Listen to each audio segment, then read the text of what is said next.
Queen live.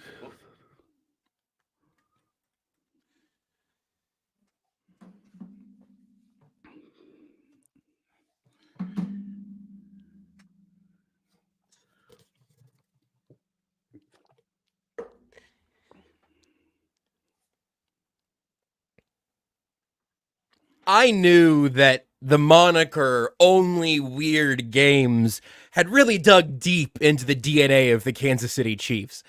But as we start this show following a Kansas City Royals playoff win, a 1-0, nothing to worry about. Your fingernails are perfectly fine, fully attached to your fingers. No white knuckle drives around.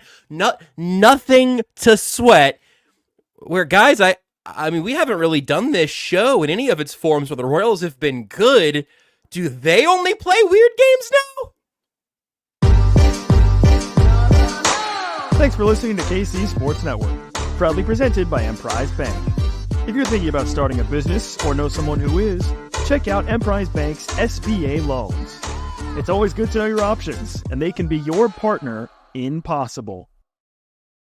We will talk about the sport where the ball isn't round here on Only Weird Games. Joshua Brisco, Seth Keysor, Nate Taylor. It really was good that didn't end in Ryan O'Hearn game-tying run at any point. But we are here as KCSN has been live for the watch-along. We'll go ahead, squish that ball a little bit oblong, and talk about the Chiefs, who are 4-0, the only undefeated team in the AFC, in sole possession of the 1 seed in the AFC, with at least one tiebreaker that could end up being relevant.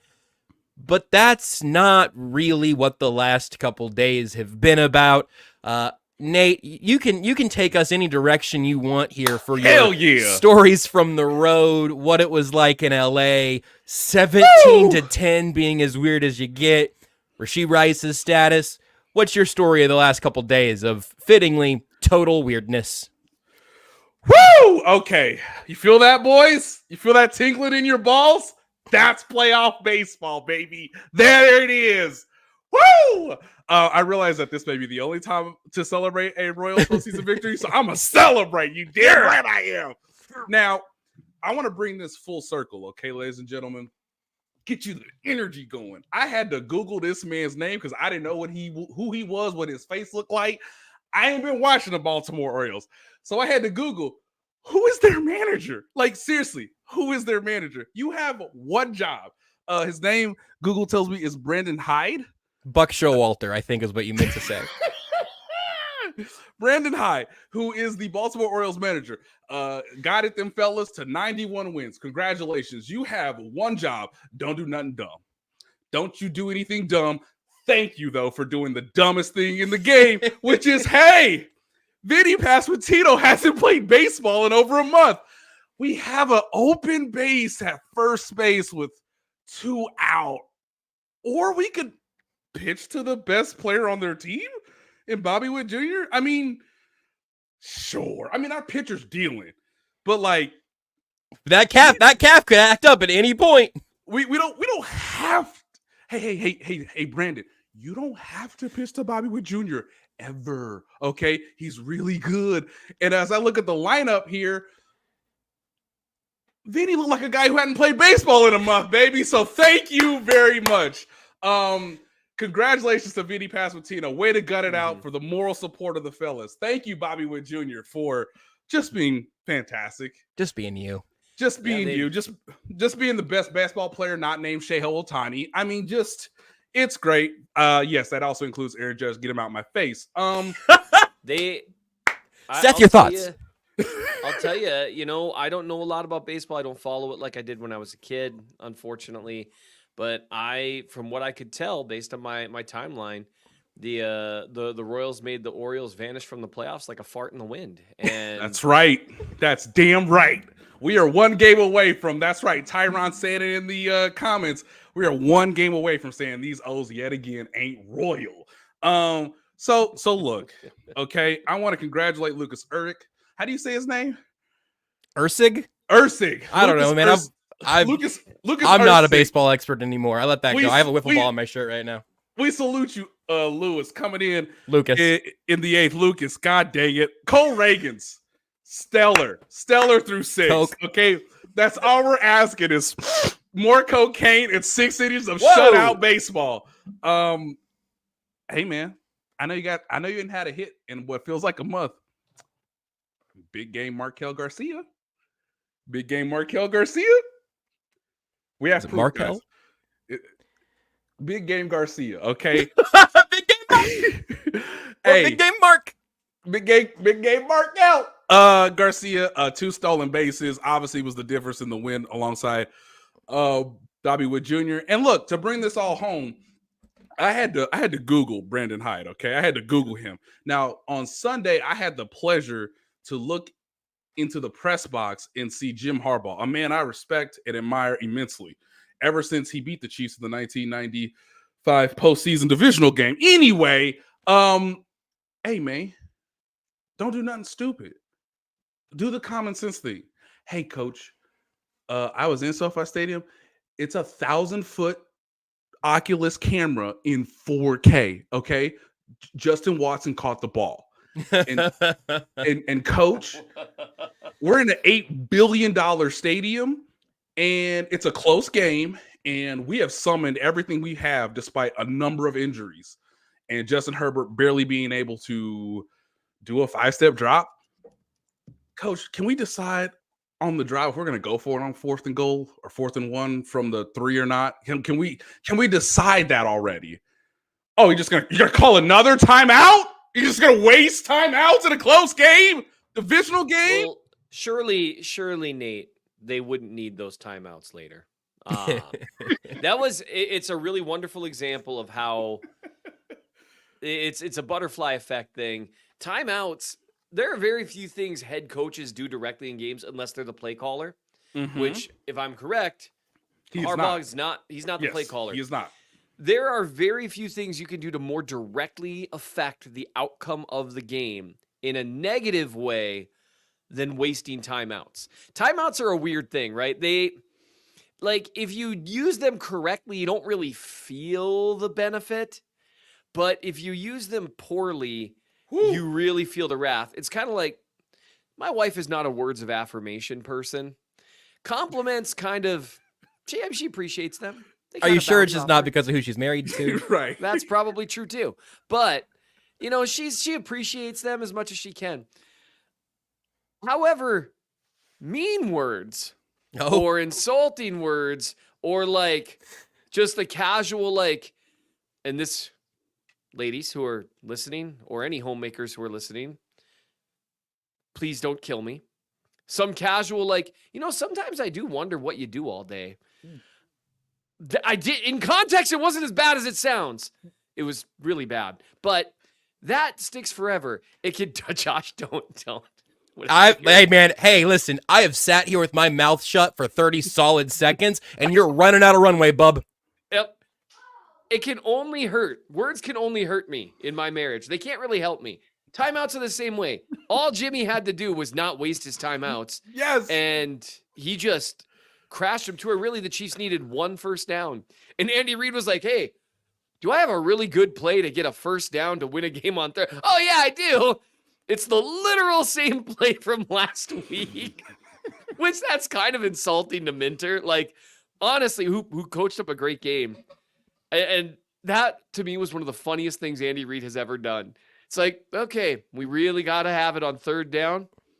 Sure. I know just the play. And Travis, you're going to get depth, right? And I mean, we got to see there's been debate about that play, right? Who ran the wrong route, which, I mean, there really shouldn't have been debate about that. But seeing them actually run it correctly, it was just so funny to me. The fact that they didn't see it coming. I'm just curious what the conversation was for that. But anyway, good job, Jimmy. Made me pretty happy there. You can only hurt yourself, which, oh, good Lord, here, hang on. I'm looking at the Hey, why don't you guys talk for a while? So why don't you not look at the comments while we do would be my suggestion. Be better at multitasking. Josh, can I explain to you that look, I know it's a key at bat.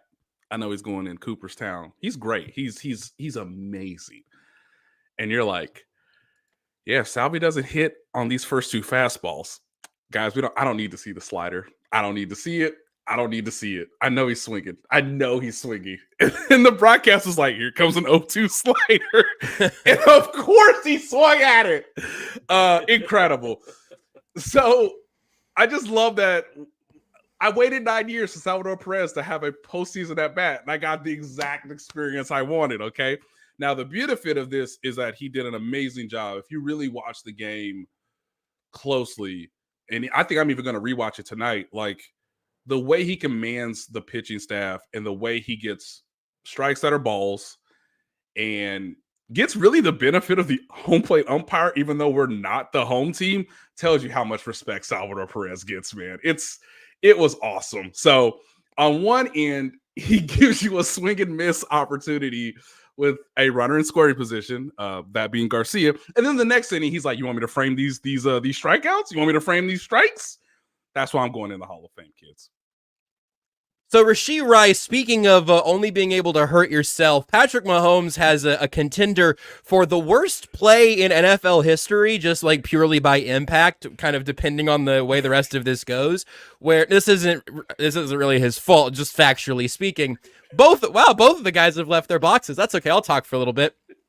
So Patrick Mahomes throws a bad interception, and Rashee Rice makes a great play to go try to punch the ball. It does punch the ball out, ends up going out of bounds. Chargers keep the ball after the review, all of that. But Patrick Mahomes, trying to make the tackle, tries to go low and makes contact with Rashee Rice's knee. It is a disaster in the moment. Rashee Rice gets to the sideline, later carted off. Everybody watching at this point probably knows all of that.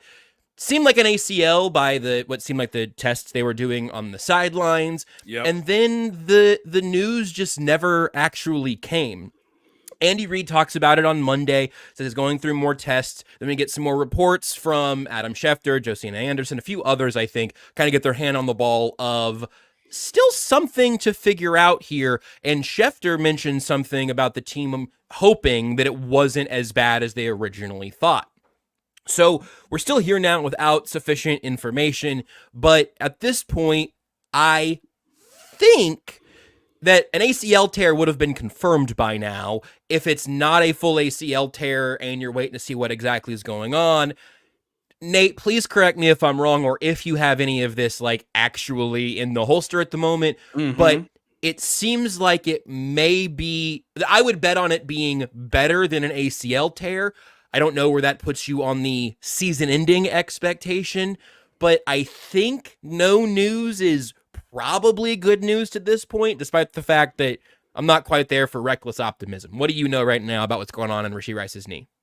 Yeah, so I want to apologize first to our audience that I needed 12 minutes. You know, it's just like a football game. Like what they do with the athletes, they need a 10-minute cooling down period. Nate, what happened the first drive of the game against the Chiefs defense? What did LA do against the Kansas City Chiefs defense? That first drive. They went right down the field and scored. Went right down the field, put up 7. Then, I think Seth is the guy in this instance. Then the road team makes a crushing turnover, and immediately 3 more points are scored against you in the first 12 minutes or so. Yep. We just left that. From here on out, baby, no more points are being scored for either team, maybe. Right.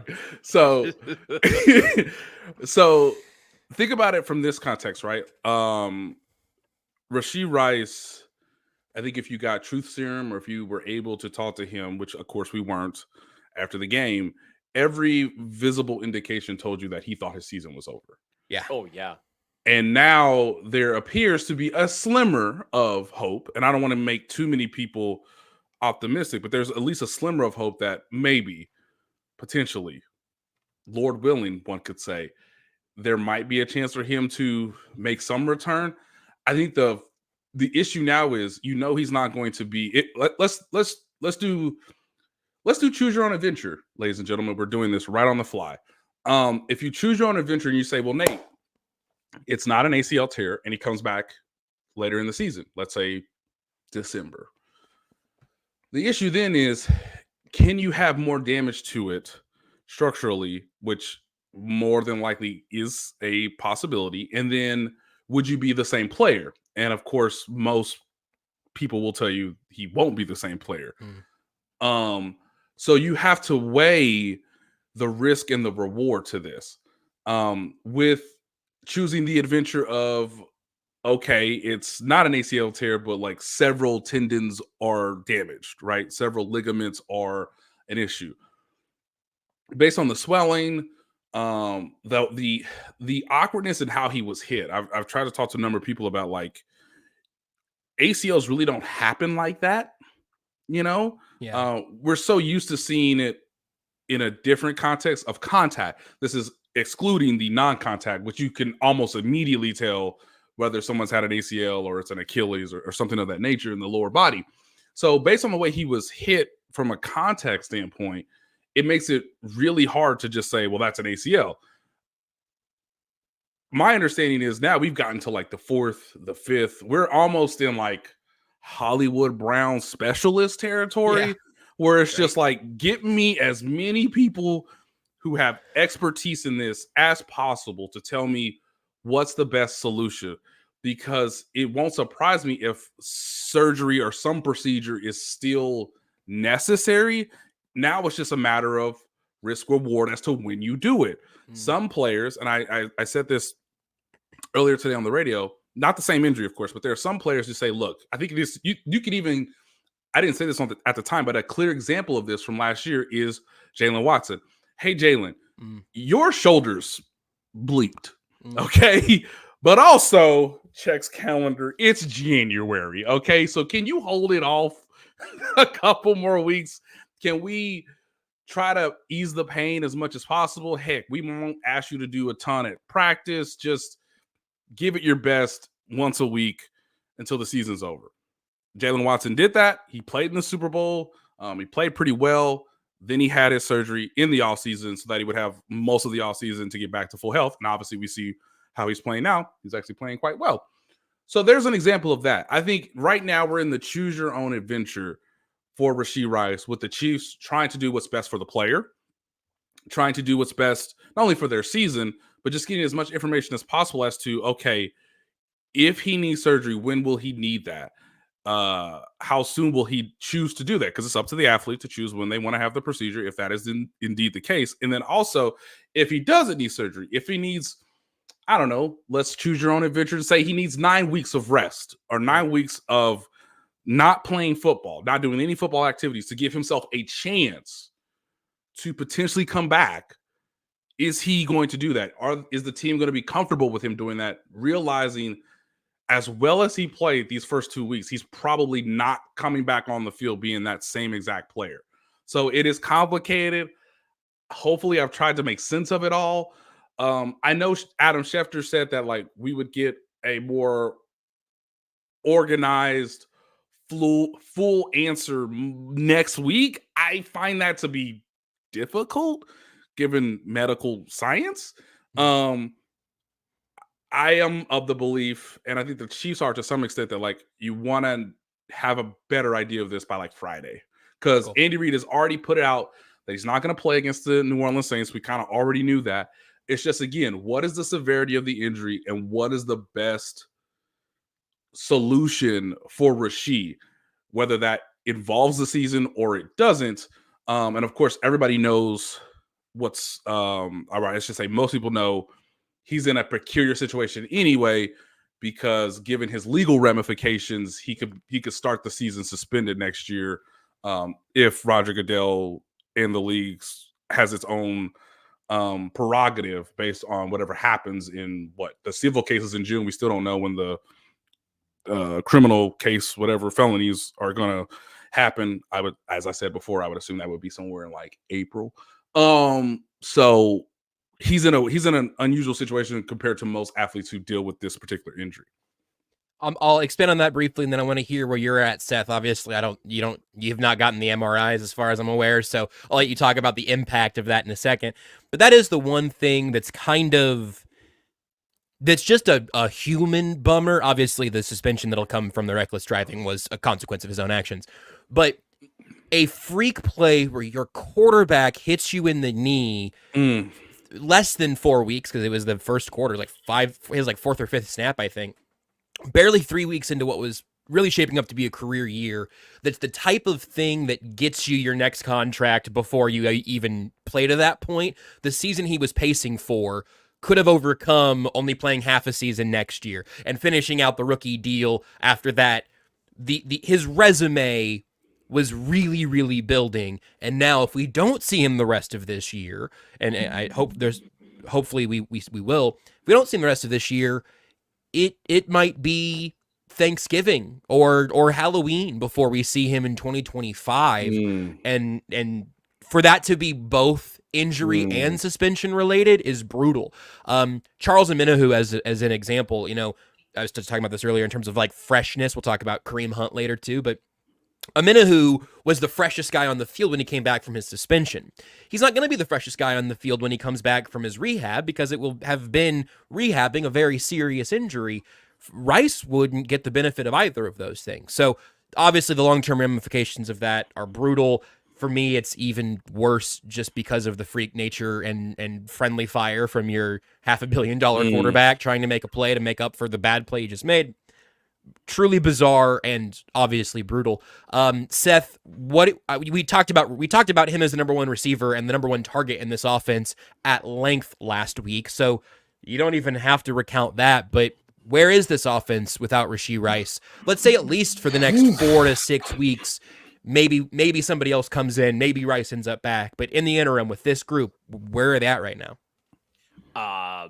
In a worse place than they were last year. And that's just how it is. So it feels like Andy Reid, I don't know who he upset, but the universe is refusing to let him do what he wants to do with Xavier Worthy. He wants so much to have him slowly expand his route tree, do some of the gadgety stuff, sprinkle in a few deep shots there, sprinkle in a few design plays there, make him a bigger part of the offense than most rookies would be in a system, almost any rookie would be in a system, but maybe at most follow the Rashee Rice rookie season timeline. Yes. And the universe is just like, no, we're not doing that. He will be your wide receiver one. Like, honestly, Juju should not walk underneath any pianos or anything anytime soon. Any receiver that they might want to count on, the universe is like final destinationing Chiefs receivers, and it's terrible, and I feel bad for them because injuries must be the worst. But hey, can you tell that 80-year-old man to get out the way? We need Justin Watson to run another corner route. Yeah, Justin Watson. The universe is confused on what to do to him. I think that's right. The universe is like, oh no, he's fine. Well, the witch's curse right now is still trying to make up its mind. It's like, well, yeah. we could give him a rotator cuff contusion. It's like, is that a thing? What do you mean? Actually, it doesn't sound very serious. I'm locked out for 6 years. Yeah, but then it sees him running across the middle of the field, and it's like, oh, no, it's fine. We don't need to do anything to him. But then it sees him on the sideline, it's like, wait a minute. Once a game. Yeah. And so I think so much of it depends. I mean, let's say one thing to notice, Travis Kelce's still Travis Kelce. He was opening up. He was the first few weeks too. And we told you. KCSN Vertical Video told you. It did. And it's kind of interesting because you see them I feel like them going away from Kelce has been somewhat intentional. They are really trying to figure out, okay, what do we do? Oh, man, we really need some yards. Okay, we're just going to push the easy button with Kelce for a little bit. We saw it against Atlanta in the second half. It's like, we're just going to throw to Kelce 3 straight times. Of course he's open. Of course he caught it. That's boring. Let's do other stuff now. Which that was a pretty close game, so I would have loved it if they hadn't done it that way, but sure. Worthy getting the play call on a 3rd and short, where essentially Hardman's running straight up the field, running a bit of a pick for him. That's a Rashee Rice route, right? He's going to have to keep doing that. It's really encouraging seeing him understand the spacing of those routes, when he's getting picks, when they're running mesh, when they're doing any of these things. So much of Andy Reid's offense is helping create space for you, but you got to have the timing and the spacing correct. Worthy seems to get that. I want to write about Worthy so bad this week. Because it's going to be important. I'm working on the Mahomes film reviews right now. But with Worthy, that deep ball, he runs routes. Like that wasn't just run as fast as you can and you'll outrun the defense. He had put your hands out. He showed a little hesitation that got the corner just paused for a microsecond, and then Worthy was just gone. And then down the field, he had to slow up just a little bit, adjust just a little bit for that ball to come in. It was a great throw from Mahomes, but it looked like it was a perfect throw, and that's why deep ball accuracy is a wide receiver stat. It can make a good throw look perfect, can make an average throw look good, and a bad throw look average. And that's a huge deal. All of that's to say, Worthy, it has to be Worthy. Like they like Juju. He's done a few things. That's been great, but he's not even as explosive as he was in 2022, and he wasn't that explosive in 2022. I don't see them being able to, unless Andy Reid just pushes a button and completely alters the offense to an extent. I don't see them being able to be the same offense or even close to the offense they were planning on being without Rashee Rice, which is why I'm pounding the drum for, look, we're going for a three-peat here. Here we go. We're going for a three-peat here, fellas. Here we go. There are mercenaries available. Now, look. Let's take a break. Shop Chiefs tickets and more with no fees. Plus, save big with code KCSN at ticketsforless.com, the official ticket provider of KC Sports Network. How serious are you, Seth? You can have the 30-second dismount. How serious are you on the hunt? And is the list longer than Amari Cooper? The list would be longer than Amari Cooper for me. It's hard to find teams that have given up on their season, especially this early. Because for a lot of teams, you have to remember the goal isn't necessarily to win the Super Bowl. The goal is to be competitive. The goal is to show growth. The goal is to see who your foundational guys are. The goal is to sell tickets and make money. What? Yeah, I know, right? These businesses be businessing. There are teams, and like there are certain teams, like the goal is to not completely destroy your franchise quarterback's confidence. Like Christian Kirk, he's on an 0-4 team. He's a good player. He can line up in a variety of places. But the Jags aren't going to trade him in all likelihood because Trevor Lawrence is already not really doing the things that you want him to do. So that's just one example. There are other options besides Amari Cooper out there. Now, I can't do the Devontae Adams and Tyreek Hill thing just because money is not, it just doesn't make sense. That none of that makes sense, Chiefs fans. It would be the funniest thing ever. It'd be the funniest thing ever if Mark Davis. Hey, man. Hey, why don't you start throwing some chairs around in the meeting rooms? Why don't you start cursing out lunch ladies? How about you tell that janitor he's not getting his broom back? I mean, I'm just saying, man. Just what if? Hey, you remember what Antonio Brown was like did? His last year in there? Hey, spray paint your helmet for me. Just spray paint your helmet. Hey, could you go freeze off the bottom of your feet. Can you go freeze your feet for me? And make it really clear you'll only go to one team. Yeah. And then when that team says, hey, we've got an extra third-round pick, sure. And I can't tell if we're talking about Devontae or Tyreek anymore, but if either one of you guys wants to throw some stuff around. And here's the deal. Tyreek, did you ever get arrested on the way to Arrowhead? hey, man, good. What's the best word I could use for this? You did a great job with your hissy fit on the sidelines. Yeah. We really like seeing that. And you can do that 2 more weeks. 2 more. Yeah, just throw a fit. Here's you ever want to punch Mike McDaniel? Sorry. Yeah, you ever want the overall point here is if the Chiefs were to make a move, for me, it wouldn't be like, all due respect to McCole Hardman, I wouldn't want them to make a McCole Hardman move because that doesn't really move the needle for you. If you're going to give up an asset, come on, Josh. Just tell them who it is. Tell them who's coming. Is MVS healthy? Bring him home.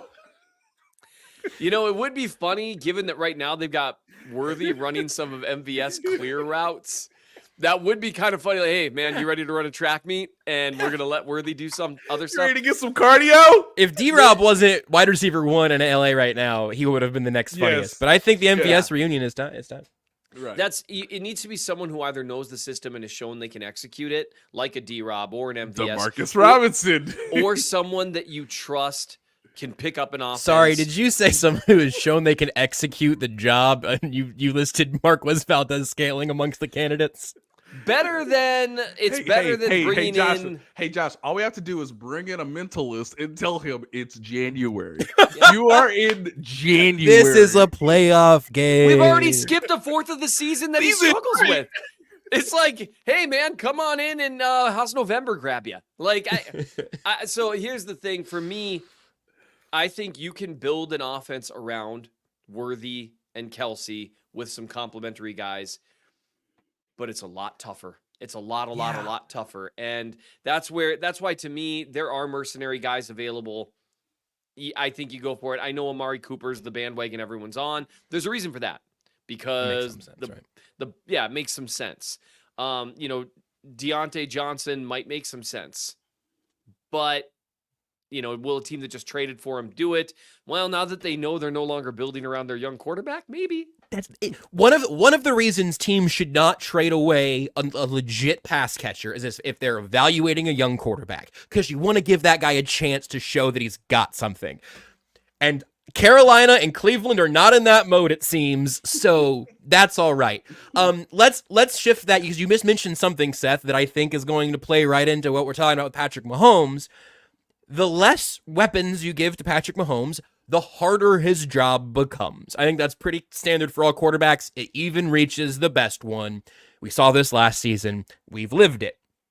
Yep. Now we're at a point where if it's Mahomes and Kelsey and Andy Reid and a bunch of dudes, not in Seth's parlance, but just a bunch of guys out there trying to fill the job, and I think Xavier Worthy's ceiling is certainly beyond that, but he's through 4 NFL games right now, and his plate seems pretty full. It puts even more of a burden on Mahomes and secondarily Kelsey, like it did last year, to be pretty much perfect.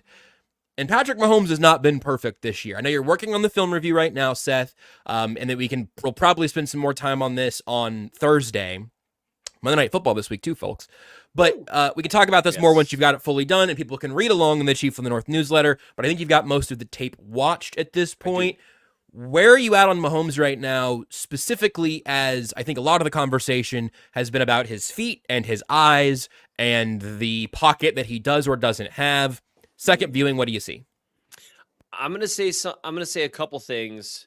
The first, in both against Atlanta and against the Chargers, Mahomes wasn't, especially against the Chargers, he wasn't as bad as I thought he was in real time. And that's one reason to always rewatch games, even if you're not using all 22, is you go back and you rewatch with emotion left out of it. Because emotion is the enemy of thought. It's like the same reason I had to tell one of my kids, they said to Jazz, "You always do this." And I was like, this is a conversation I'm not sure you've had with your mom before. What do you mean by that? Like, what do you mean always? And because, you're talking to a teenager, that went about how you'd expect it to go. As opposed to the adult in the room who has a perfect record of not saying incredibly dumb things to his wife. Exactly. And I would never. So that's the fortunate thing for me. But this idea is, in the moment, it feels real, though, right? Oh, you always do this to me. We've been there. We've probably been there yesterday, where you're like, oh, this always happens. But of course, you feel that way because your emotions are doing the driving, and I'm like that during the game too. But when you rewatch, you see some things. Yes, Patrick Mahomes was having issues against the Chargers, and yes, he was having issues against the Falcons. Here's where things are interesting. They were different issues. Now, some people might take that to be bad news. I don't. And here's why. And I'm writing about this right now. I've charted every snap. Against the Falcons, he had hardly any happy feet snaps, hardly ever bailed out of clean pockets. And I actually didn't chart him as having missed shots. I know there was a thread going around, people saying, oh, he missed Worthy open multiple times. Within the framework of the reads, not really. There were times he maybe could have hit him, found someone else, or there was pressure, whatever. It just really wasn't that. That really was an issue. The issue was he threw like 9 inaccurate passes, which is a buttload for him because his feet were a mess while he was throwing. And then you fast forward to the Chargers game and you see a distinct effort to clean up the footwork. I charted like 2 inaccurate passes against the Chargers. But something new happened. he was suddenly bailing out of some clean pockets. There were a few things that were going on there. One of them was Minter had a really good game plan in terms of what we're going to do is we are going to just have guys run full force, not even trying to do pass rush moves, just run their bodies as hard as they can into the interior offensive line. And then we're going to loop someone around the left side or the offense's right side. And Mahomes is going to see the pocket collapsing a little. He's going to bail right, which is what he does to incredible success. And it's going to send him right into pressure. And that happened without interior pressure probably about 4 or 5 times where Mahomes just created the pressure by bailing into it. Here's the other side of things. The interior offensive line did not play particularly well against the Chargers because when all the team is doing is either just running some stunts where they're just slamming their faces into you there or just barreling straight ahead to try to create the appearance of it, you better hold your ground a little bit. And you can see it early in the game. Joe Thuney got shoved back into Mahomes' face multiple times. Creed had one where it happened. Even Trey had a couple losses there. And normally Creed and Thuney is like a robot normally. But you saw that have an effect on him as the game went along. You saw him making a concerted effort to have his feet better, and that's why his passes were more accurate. And this is where we got to move away from this or that when we're trying to figure out what's going on. And sometimes it's yes and. Yes, Mahomes was bailing out of some clean pockets, particularly in the second and third quarter. However, a lot of that was because he stopped trusting the offensive line pretty early in the game. Now, can that be true? And he needs to handle it better and step up into pockets and slide through muddy pockets better. Absolutely. So just because you're saying more than one thing's going on is not some kind of vindication for the things that Mahomes needs to do better. And that's where people really lose the plot is they hear more than one thing going, oh, well, you're just making excuses. He needs to be better. No. He needs to be better, and the interior offensive line needs to be better. This team is built around that interior offensive line being great. Can I add one more thing? I want you to. I think this game is quite different if Skyy Moore catches the ball. All of our lives are a lot different if Skyy Moore catches the footballs that hit him. So what I want to remind people is they are near midfield driving. And the presumption is if Skyy Moore catches that football for a first down on a key third down, they are at least getting 3 points, which means you might win the game by 10 or more points, which the Chiefs have not done in what seems like forever. But one drive that Seth has not even discussed is a teammate letting Mahomes down. And that also doesn't help the quarterback either. Absolutely. So don't know if it's going to get better because now that receiver's moved up one spot in the depth chart. Absolutely. Despite a bad football game. And that's where it becomes a this and that thing. Mm-hmm. You can, and that's where what Andy Reid's going to need to figure out if they don't do something to improve the personnel. Okay. And there's a world where, Juju being okay and Worthy being what they're hoping he is still better than what they had in 2023.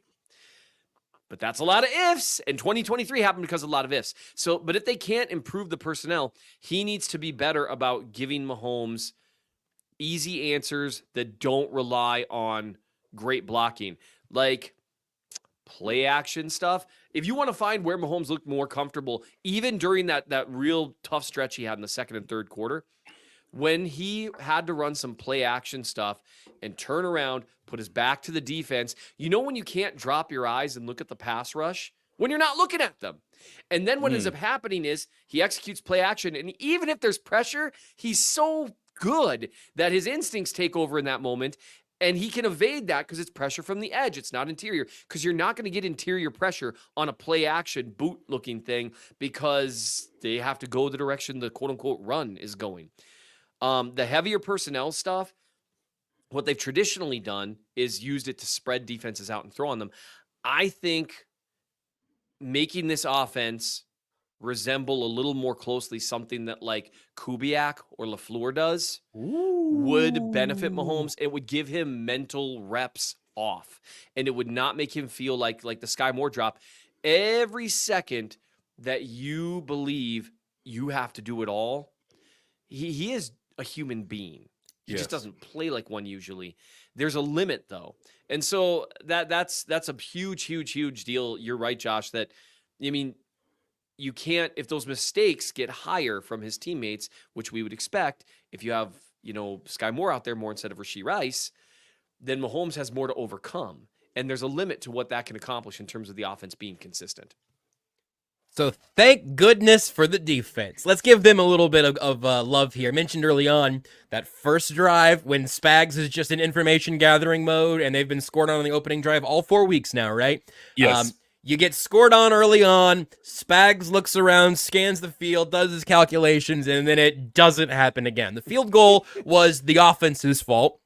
They had the ball back deep into field goal territory, and the Chargers didn't score again. This is partially a Chris Jones thing, which I will let Seth wax eloquent about. Nate, if I give you the choice of anybody but Chris Jones on the defensive side in that game, where would you go? I would go towards Jalen Watson and Trent McDuffie. That's right. Jalen Watson. What's going on? Building around their corners, second year in a row. I just didn't realize. Go, Dave Merritt. Didn't realize Jalen Watson was L'Jarius Sneed now, but apparently he is. I mean, for one game against not so good receivers, he was. I mean, hey, listen, look, one game against Atlanta too. Watson, step forward. Man, sorry.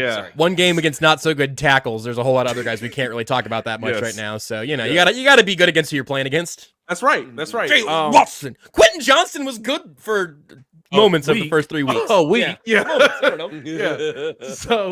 So look, it's clear that like someone like Johnson needs to be schemed up, and the Chargers have done a decent job with that. Yeah. Now, what's funny about all this is, it's almost like the Chiefs were down 10-0. Spags brings the guys over to the sideline after the Chargers field goal and says, "Oh, I just learned something. He can't move." Oh, yeah, that's right. Oh, that's that. Anybody notice anything? Anybody notice his leg? Anybody notice his high ankle sprain? That's right. He can't move.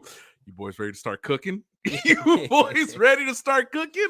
Because Jalen Watson did a version, not a full ripoff, but did a version of L'Jarius Sneed and sat on a lot of short routes and was physical and disrupted the rhythm so that Spags could either let Chris Jones devour offensive linemen, or Dude Tranquil's coming. Trent McDuffie's coming. Leo Chenal's coming from God knows anywhere on the field.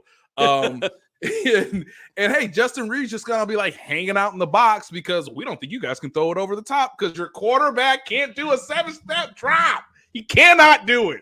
Okay, so I would say the equation was easier than usual, but also, man, I thought Trent McDuffie killed that man. I thought for sure he was dead. And that was the first time they had actually weaponized Trent McDuffie as a true blitzer, and I thought he was dead. I thought he was physically dead. He got up, and I said, "Hallelujah, thank you, Lord." Justin Herbert is lucky he's a big dude.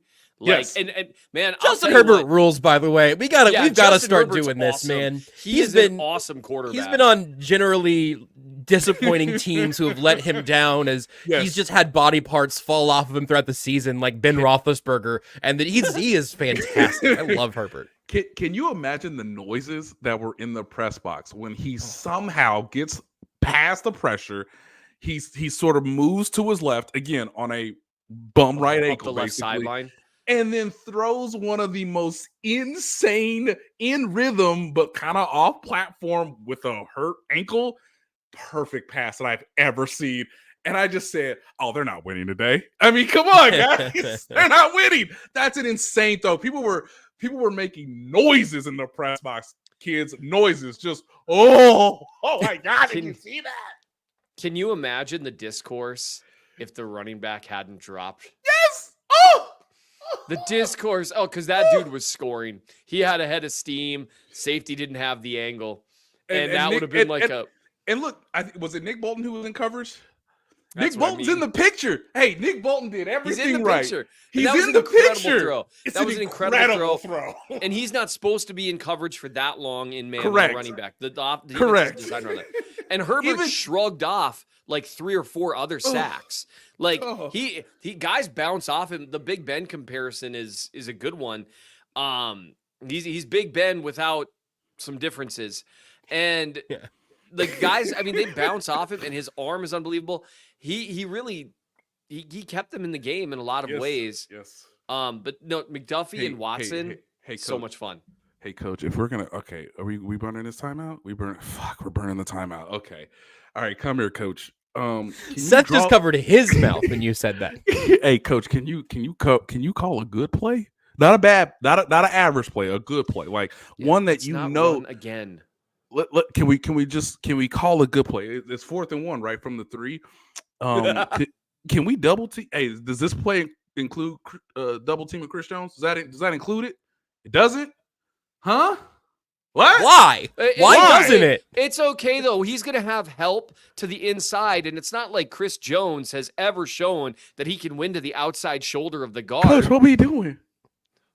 I don't know what he was thinking there.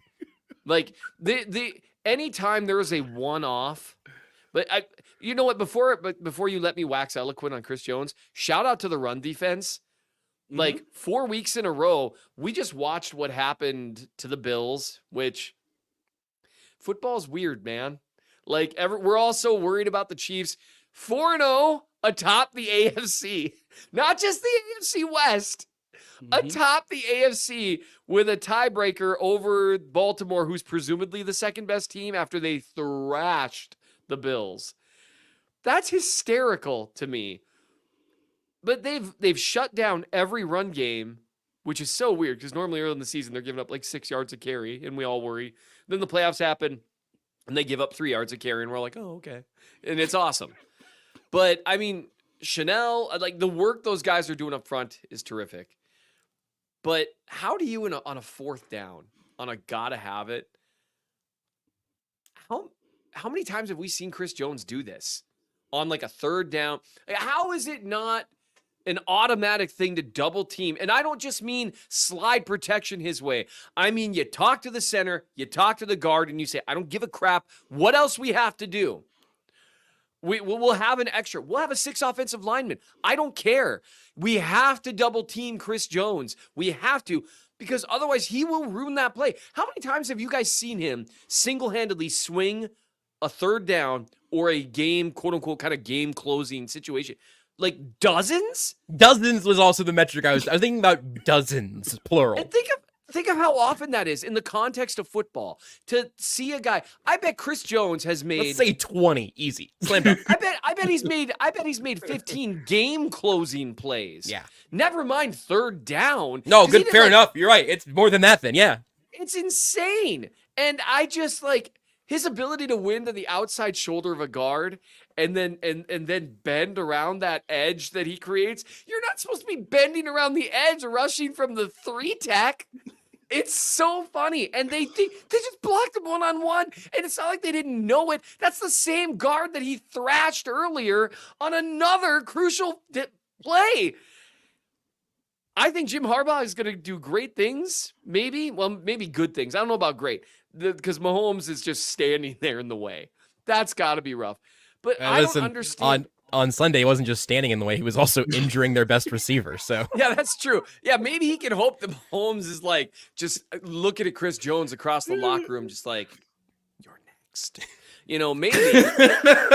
But I just don't understand. It's just so Chris Jones is so great, and I've waxed eloquent about him a bunch, but I'm trying to do even more here because he should be the front runner for Defensive Player of the Year. Yep. The Chiefs have one of the best defenses in football again. He is clearly the best player on that again. Although Trent McDuffie every year is like creeping just a little bit closer. But he has one co-star though, Seth. I think that's, and especially on the defensive line, it's Chris Jones and nationally a guy named Tershawn Wharton.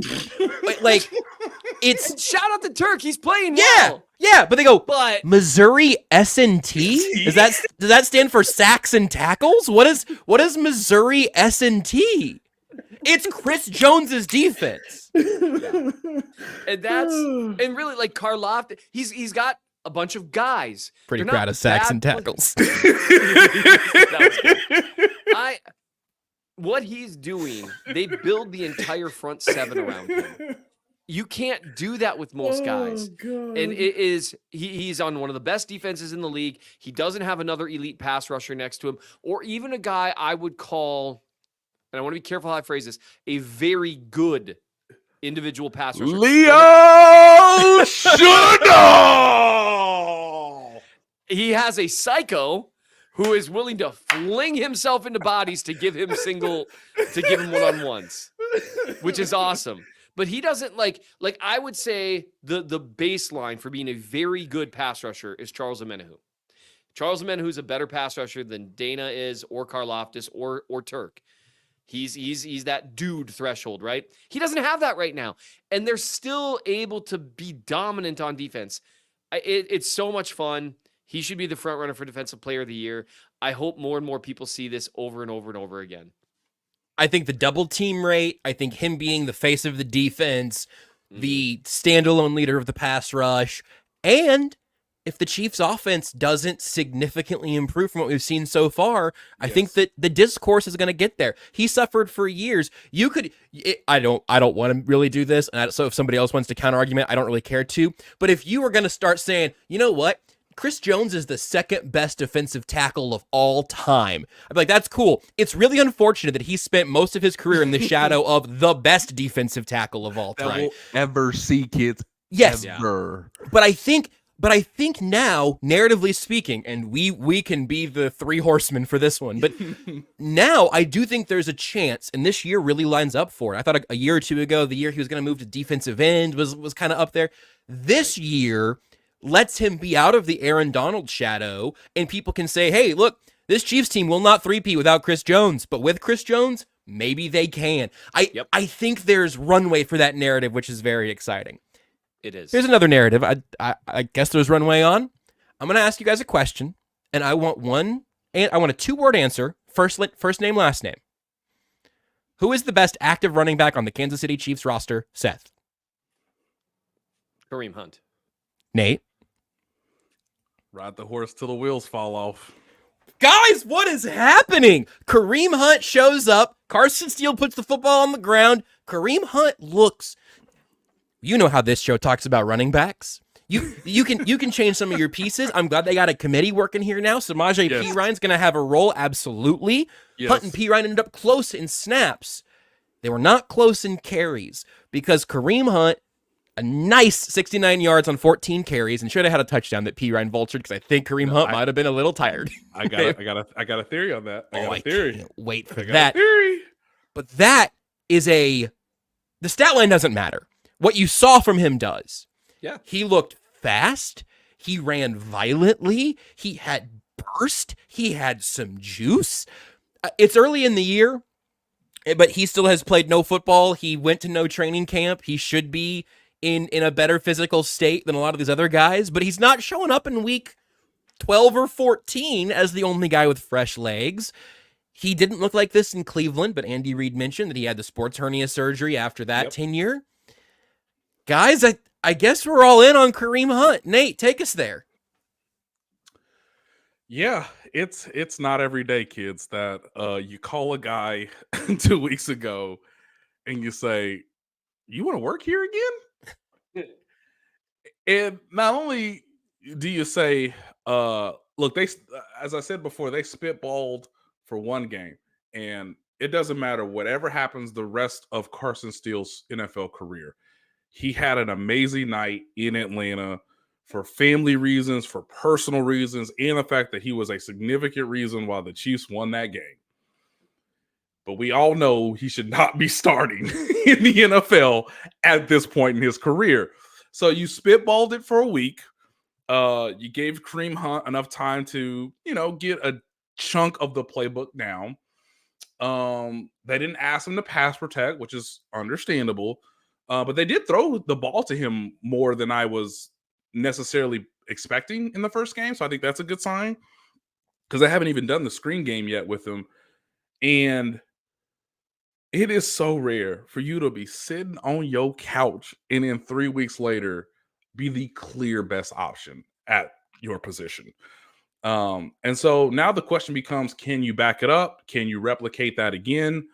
Can you do it for consecutive weeks? It is helpful that the Chiefs will play the New Orleans Saints on Monday and that they'll have the bye week. So that'll give him a benefit if he gets through that game. Okay. And then it becomes the long season and how much can you stabilize and really help the capabilities of the offense in terms of being as balanced as possible until Isaiah Pacheco comes back sometime in December, maybe late November if everything goes perfectly with his rehab. And I know some people were even starting to think about on Sunday night, like, man, what if it's a 1-2 of Kareem Hunt and Pacheco in January? Yeah. A lot of things have to happen between now and then. Most notably, both of them staying healthy, or one getting healthy and one staying healthy. But it was clear how much his effect, and I even wrote about this in The Athletic. Josh, he did all that work in 3 quarters. They didn't even use him in the first quarter. Yeah. So he provided an emotional lift. Guys were thrilled for him. It was clear that Andy Reid made a decision right before halftime. I think we got the high hand. And I think we're going to ride him. But you know what I'm going to do? Real quick. Hey, where we at? All right, give him a shovel. Give him a nice little shovel. Bring it back to 2018, as Seth would like to say. Ooh, that's a good-ass shovel. Okay. Don't do it again. No. Hey, get him off the field. Get him off the field. Hey, Samaje, get in there, baby. Hey, great reps, son. Now, you see that? The reason he's getting the touchdown is he was here 2 weeks before you. Yep. Nice little carrot. Nice little carrot for you. Yeah. Hey, way to get us down the field. He couldn't give it. It's very funny because you're right. He's been here 2 weeks longer than you. You could have given. My brain started filling in like, hey, listen, he was here for training camp. No, he wasn't. No, he wasn't. The guy who was here for training camp can't touch the ball right now. We're gonna go ahead and and let him alligator arm that later. Just a little crock joke for you. What's up, Seth? What you got? It was interesting watching Kareem run. He looked pretty similar to the last time we saw him. He's never been a burner. He's always had just enough burst. And that's something when people were comparing Carson Steele's running style to his, bounce through contact, that kind of stuff, arriving violently. I get all that. But Hunt always just had a little bit more burst. And it looks the same here as well. And I would be shocked, and I understand he needs to get up to speed on stuff, but I mean, terminology is the big thing, right, with new systems, and Hunt is going to know some of the terminology. He's going to recognize, it's not like Andy doesn't run a ton of super exotic stuff, and of all the positions that you can kind of jump in and know some stuff, it's running back. Maybe nose tackle, but all things related to the run game. Eat blocks. Yeah. Eat some blocks, man. I think from here on out with Steele, the fumbling thing, and I want to be cautious about that because he had his moment in Atlanta. It was great. Yes, it was but he doesn't cover the ball the way he ought to. And he can't help himself. He reaches out to fight a little. Because this last time when he fumbled, he started off with it covered up, but he started to go down, and he was like, I got to get that arm up. No, you don't, because they are going to grab that ball right out. I would be surprised if from here on, you wouldn't see a combination of Hunt and Pirine being kind of the main thing. And then with a sprinkling of Carson Steele here and there, maybe some two-back stuff. We'll see. They don't do a ton of that. Clyde's also eligible to return. Nothing new on that, but just another name that could end up in the rotation. Just a quick little reminder, or quick little story here. Clyde Edwards-Helaire has been with the team every day for the last 2 weeks. So that's a positive sign. And he looked to be someone who was eager to get in the mix after Sunday's game. In the locker room. He was in the locker room talking to guys, going back and forth over certain plays, certain moments of the game. Very jovial, his normal self. Obviously, I don't know all the behind-the-scenes stuff, but for the last 2 weeks, I've seen Clyde Edwards-Helaire quite a bit in a pretty good mood. Obviously, he's healthy. And so if that continues, he could be eligible for Monday night's game against the New Orleans Saints. That would be really interesting. It'd also be interesting to see who they. I think Steele would be the odd man out, probably. They have the roster spots right now. They have multiple roster spots even before Yeah. Rice goes to IR, I think. So Yes. they wouldn't necessarily have to make a move, but I would say that as we hope for the best for Clyde's mental health in that entire process, I have seen things from Samaje Perine and Kareem Hunt that I have not seen from Clyde the last couple of years, and so I wouldn't disrupt the aforementioned hot hands there. We've just hit the hour mark. I think this was a weird. Yeah. I'll finish my sentence. It was a weird game. As what I was about to say. The least aware man in the world. It was a weird game because the Rashee Rice story is the biggest story of the last couple days. It Right. was a low scoring affair, but talking about the Chiefs defense is a relatively easy thing to do at this point because you hit the Chris Jones button, the Trent McDuffie button, the Spags as a wizard button, and then like one other player. This week it was Jalen Watson. Yep. And the offense's issues we'll get into a little bit more on Thursday. But again, Seth watched the film already on Mahomes. You can read about that in a little bit on the Chief of the North newsletter. Nate, anything you want to tease, or if you want to take 30 seconds to another topic we've missed, let me know. But I think we've hit most of the big things. It was kind of a weird game with like 3 or 4 really obvious storylines. Yeah. That we've hit. Yeah. So to close us out, I'll just share a little story, right? Fantastic. Friday was my birthday. So for a lot of you all, thank you for the happy birthday wishes. It was a great day, fabulous. Busy, but very good. So because Friday was my birthday, we just extended it to a birthday weekend. So I brought Holly and Hayden out to Los Angeles. Hayden got to go to Manhattan Beach and swim in the ocean for hours. Excellent. It was awesome. And then of course, the cherry was for him to go to another Chiefs game on the road. Because have you seen the ticket prices at Arrowhead? Anyway, and look at this $8 billion palace. Yeah. I mean, my God. Son, the Chiefs will have a stadium like this by the time you're old enough to have a job. That's so crazy. It's true. That's so crazy. So we walk in, we're ready for the game to start. Obviously, he's really excited. He did one of the nicest, cool things because he's learning more and more. He's 9, and he's like, "Hey, Dad," he gets me. He's like, "They don't have to put their backup quarterbacks in, right?"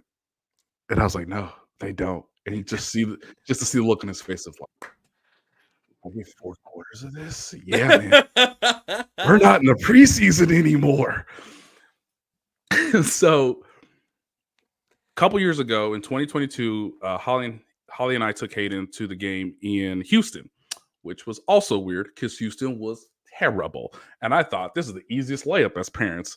I somehow have to be here anyway. Cool. If you remember, they played like hot garbage in the first quarter, and the game went into overtime, and Jarrett McKinnon won the game on a touchdown run. During that game, I watched the game there were plenty of seats available in Houston at the time. So I watched the first quarter with them, with Holly and Hayden. I was right next to them, just trying to get some father-son family time at the old ball game, right? So I thought, I'll do it again. SoFi, it's packed with a lot of Chiefs fans, but it's not a sellout. Come through. Hey, I don't have a ticket, but can I sit here? Great. Oh, thank you. Thank you so much. You're so nice. Man, people in LA are nice. Man, they are not and this isn't Baltimore. This isn't Oakland. Oh, wow. I mean, you guys are so nice. That's right. Charger fans. So guys, I watched the first quarter in section 225 with my wife and son. And I made a face when that interception happened. I said, "Oh," because I saw it from a different angle than in the press box. And I was like, "Where the hell is he? Where is he throwing it? Oh!"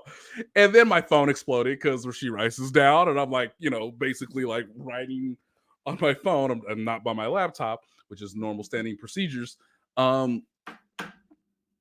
I looked my son dead in his face and said, I got to get out of here. I got to get out of here.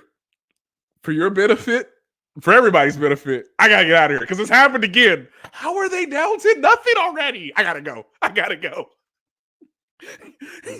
Needless to say, he was happy after I left.